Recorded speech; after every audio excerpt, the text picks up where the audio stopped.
ये एक काल्पनिक कहानी है और दिल को गहराइयों तक छू जाने वाली। एक बार स्वर्ग में विचरण करते हुए कृष्ण और राधा एक दूसरे के सामने आ गए।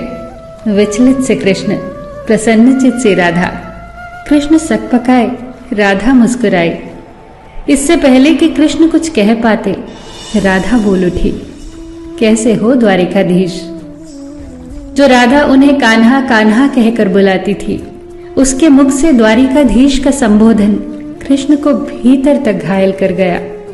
फिर भी किसी तरह अपने आप को संभाल लिया उन्होंने और बोले राधा से, मैं तुम्हारे लिए आज भी वही कान्हा हूं। तुम तो मुझे द्वारिकाधीश मत कहो। आओ बैठते हैं। कुछ मैं अपनी कहता हूं, कुछ तुम अपनी सुनाओ। सच कहूं राधा, जब जब भी तुम्हारी याद आती थी, इन आंखों से आंसुओं की बूंदें निकल आती थी। राधा बोली, मेरे साथ ऐसा कुछ नहीं हुआ। न तुम्हारी याद आई, न आंखों से आंसू बहा, क्योंकि हम कभी तुम्हें भूले ही कहां थे। जो तुम याद आते, इन आंखों में तो सदा तुम ही थे। कहीं आंसुओं के साथ निकल न जाओ, इसलिए रोते भी नहीं थे। कान्हा, प्रेम से अलग होने पर तुमने क्या खोया, इसका एक आईना दिखाऊं तुम्हें। कुछ कड़वे सच प्रश्न सुन पाओ तो सुनाऊं। कभी सोचा है इस तरक्की में तुम कितने पिछड़ गए। यमुना के मीठे पानी से जिंदगी की शुरुआत की और समुद्र के खारे पानी तक पहुंच गए।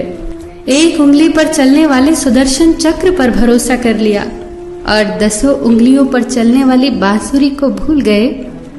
कान्हा, जब तुम प्रेम से जुड़े थे तो जो उंगली गोवर्धन पर्वत उठाकर लोगों को विनाश से बचाती थी, प्रेम से अलग होने पर वही उंगली क्या क्या रंग दिखाने लगी। सुदर्शन चक्र उठाकर विनाश के काम आने लगी। कान्हा और द्वारिकाधीश में क्या अंतर होता है बताऊं? कान्हा होते तो तुम सुदामा के घर जाते, सुदामा तुम्हारे घर नहीं आता। युद्ध में और प्रेम में यही तो फर्क होता है। युद्ध में आप मिटाकर जीतते हैं और प्रेम में आप मिटकर जीतते हैं। कान्हा, प्रेम में डूबा हुआ इंसान दुखी तो रह सकता है, पर किसी को दुखी नहीं कर सकता। आप तो कई कलाओं के स्वामी हो, स्वप्न दूरदृष्टा हो, गीता जैसे ग्रंथ के दाता हो, पर आपने ये क्या निर्णय लिया? आपने अपनी पूरी सेना कौरवों को सौंप दी और अपने आप को पांडवों के साथ कर लिया। सेना तो आपकी प्रजा थी, राजा तो पालक होता है, उसका रक्षक होता है। आप जैसे महाज्ञानी उस रथ को चला रहे थे जिस पर बैठा अर्जुन आपकी प्रजा को ही मार रहा था।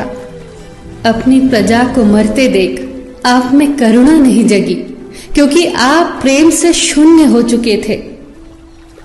आज भी धरती पर जाकर देखो, आपकी द्वारिकाधीश वाली छवि को ढूंढते रह जाओगे। हर जगह, हर मंदिर में मेरे ही साथ खड़े नजर आओगे। मैं जानती हूं कान्हा, लोग गीता के ज्ञान की बात करते हैं, उसके महत्व की बात करते हैं, पर धरती के लोग युद्ध वाले द्वारिकाधीश पर नहीं, प्रेम वाले कान्हा पर भरोसा करते हैं। गीता में मेरा दूर दूर तक नाम नहीं है, पर आज भी लोग उसके समापन पर राधे राधे कहते हैं।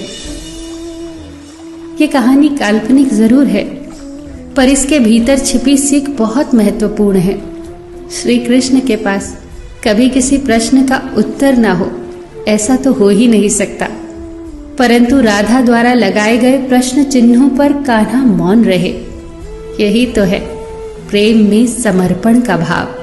पराक्रम में हमें हर किसी को हराना होता है, तब भी हम जीतकर भी हार जाते हैं, परंतु प्रेम में एक ही कईयों का दिल जीत लेता है।